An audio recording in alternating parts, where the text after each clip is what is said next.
Welcome back to our channel. Today we will explore the diabetic-friendly strawberry banana smoothie that can be a delicious and nutritious option for individuals with diabetes.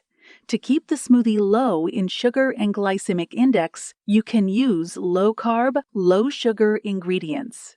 Wait, before starting video, I introduce you with Ikaria juice, which will help you to manage blood sugar level naturally.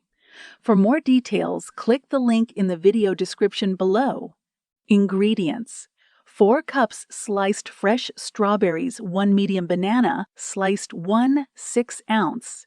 Container vanilla low-fat yogurt, 1 cup ice cubes. 1 kiwi fruit, peeled and sliced, optional.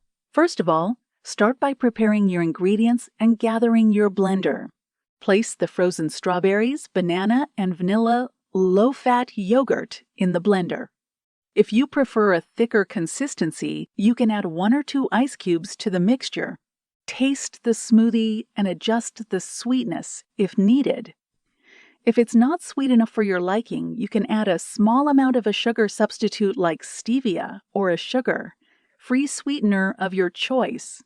Once the smoothie reaches your desired consistency and sweetness, pour it into a glass and serve immediately. Are you ready to manage low blood sugar level at home naturally? Click link in the video description below. If you found this review helpful, please keep this video in thumbs up, share, comment, and subscribe my channel.